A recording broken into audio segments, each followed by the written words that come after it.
Greetings everybody, I'm Inserra and I'm going to share with you a few words about sheltering music, my musical instruments, and how I use music and sound to create self-exploration and well-being.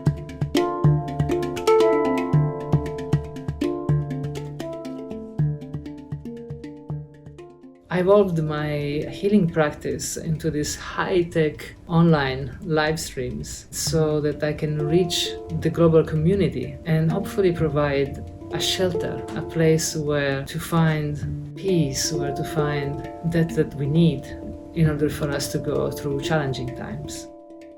For me, music has been always a shelter. Since I was a child, growing up in Sicily, which is very powerful and intense, music was a way where I can just go and somehow express my feelings and be okay with it. And at the same time express my feelings and create harmony and joy. When instead I was witnessing a lot of people express their feelings and being very, very heavy and intense. So in music I could express my sorrow, my pain, and actually people were listening to it. So for me, to find shelter in music is the most natural thing to do.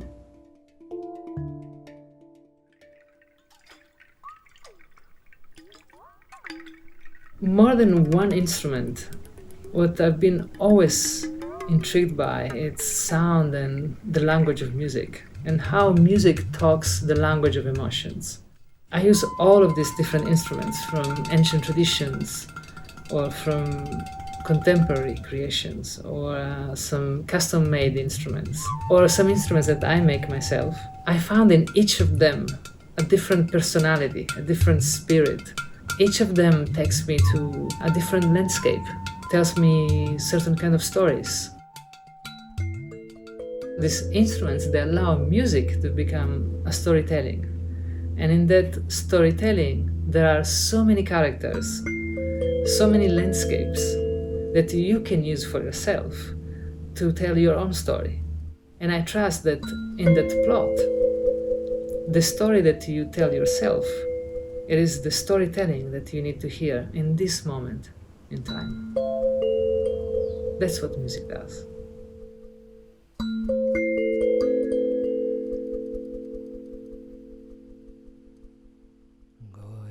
And then the most important instrument that we have, which is the voice. I use my voice come uno sfogo dell'anima, as we say in Italian, like an expression of the soul. These are chants that come to me just in the moment, like energies, vibrations that want to manifest as music. They are not in a specific language, but they carry meaning, they carry intention. And when I allow those chants to use my voice, I truly experience sound as universal language, and I can see the vibrational nature of existence. My approach to this kind of sound journeys is to set up an intention and to just sense what is available, to sense the energy that wants to go through. Most of the time I don't choose the instruments or the compositions that I want to play. I just allow myself to flow with what is there. At times I'm going to grab an instrument, instead my hand takes another one, and that's it. That's when that instrument needs to be played.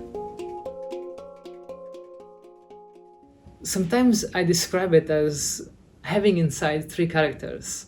I call it the musician, the healer, and the shaman.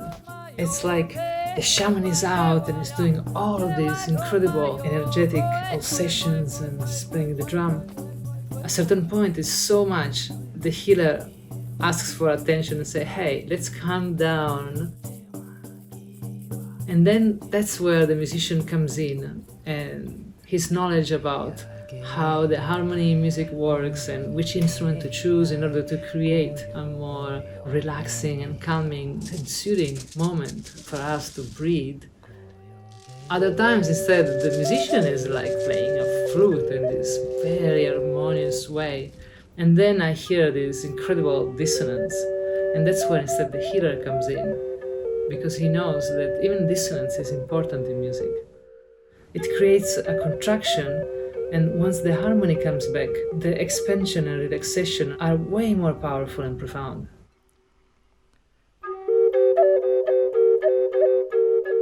Using the right dosage in these kind of settings, it's essential. Music is like medicine.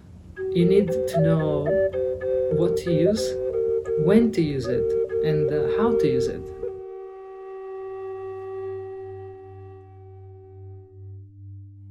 First of all, music is universal language, and it goes way beyond the limitations of the culture we are in. It's actually our mother tongue.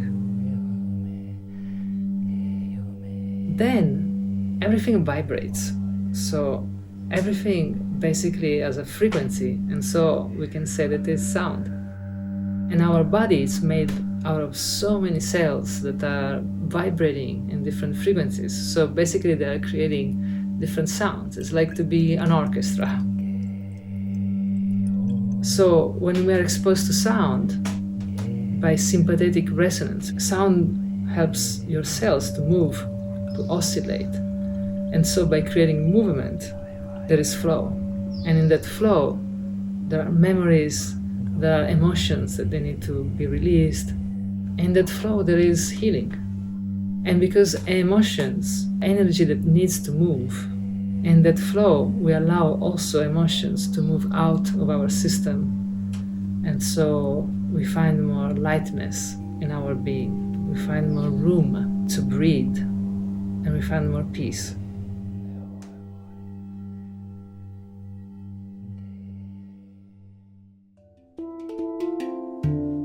The best way to experience sheltering music is to experience it exactly how you like. Of course, I recommend to have some good headphones or a good sound system, and just be comfortable and in a place where you can just take the journey and lay down if you need, or dance if you feel to dance, or shake or make sounds yourself, so that in that freedom you can allow yourself to follow exactly what you need in that moment. Some people, they love to take these sound journeys as a form of meditation, or to do an inquiry, or to connect to their ancestors. Some people love to have a journal and to write notes after the journey, because it's like in a dream state where there are all of these different images and contexts, but they are also so subtle we forget about them. So to take a note and read those notes later, it's a beautiful way as well to keep evolving in all of that material that comes out during these sessions.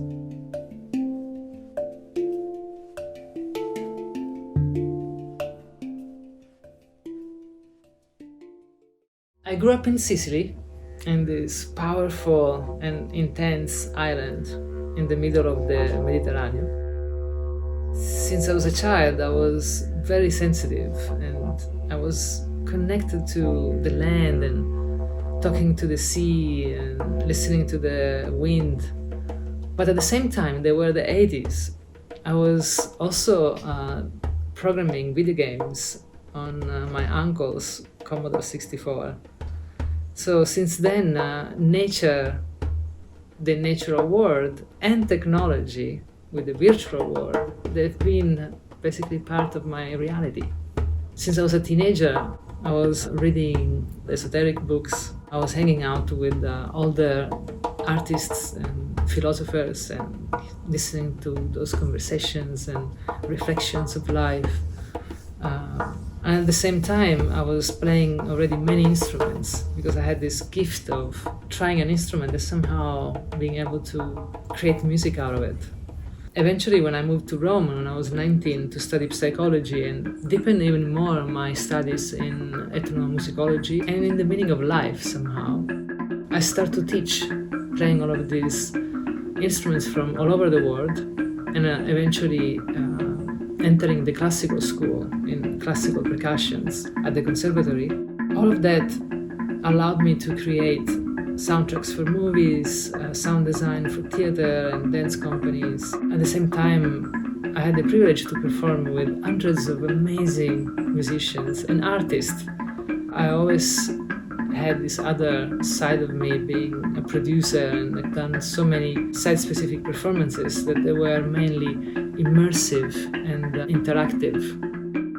When I moved here in California in 2006, I founded a multidisciplinary non-profit organization called Samavesha Production. With Samavesha, I've realized mainly events and performances that allow people to immerse themselves in what they live, in what they are experiencing, until the point that you become that. You become that creation, and you become part of the creation. That's what I try to do as well with my sound journeys. I try always to create a possibility for who's receiving them to become a creator of what that field can manifest, can express, for us to evolve, for us to connect.